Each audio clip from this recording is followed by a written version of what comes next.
it's gone, right? Yeah, I would have to completely readjust. Yeah. So it's almost can't see what I'm doing. Okay.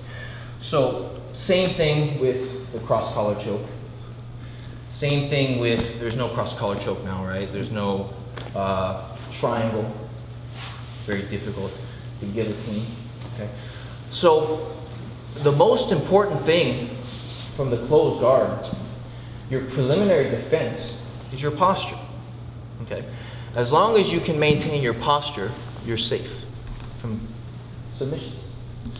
Once my posture is broken, so this is broken posture, because from here, looks like I have posture, right? My head is up. He can still go for the armbar, or got a good triangle, right? And now everything is gone, right? So what am I doing? Okay. So first things first, your posture is all reliant on your hips. Okay. So anytime I'm in the guard, I never rely on my arms for my posture to help me. Because what happens is, if he pulls me in with his legs, and all of a sudden I'm relying on my arms to keep my posture, what am I doing? Giving him the armbar, right? So all of my posture is in my hips. Okay? My hips control my posture.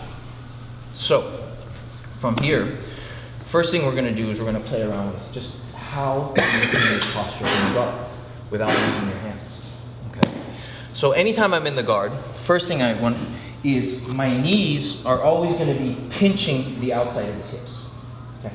I never want to have my knees spread wide apart, because if my knees are wide apart, what happens is I'm kind of giving him my hips. So if he pull me in with, it's very easy for me to fall.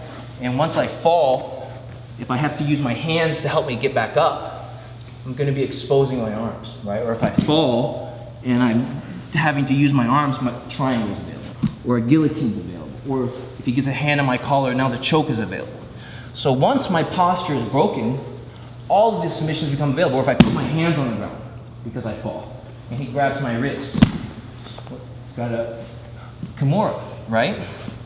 So the last thing that I want to do is fall down in someone's guard. Yes? Okay. So my knees are going to be pinching the outside of his butt. Okay. What this does is, one, it limits his hip movement from side to side, his ability to create angles with his hips. And two, it kind of keeps my hips more aligned. Okay. So now what we're going to do is this. So I'll show you guys with my back. So do you see how my back is curved right now? So when I'm sitting in the guard, I never want to be sitting with my back rounded, okay, like this. What I'm doing is I'm tucking my hips underneath myself, okay, so I'll come back again. So what happens is, from the closed guard, the person on the bottom is always trying to break your posture. He's always trying to pull you in so that you start to give your arms, so you start to make mistakes, okay? So the idea is, from here, every time he goes to pull me with his legs, what I'm going to do is I'm just going to use my hips. Okay? So I just lift my hips off of my heels a little bit. So every time he pulls, I just lift my hips. When he relaxes his legs, I will sit back down. Okay? So he pulls a little bit, I engage my hips. When he relaxes, I sit. Okay? So we're going to start with this. Just feeling how to keep your posture by using your hips. Okay? So no hands. Okay? And then what we will do is we will gradually increase the resistance to the point where he's holding my sleeve and he can hold my collar. So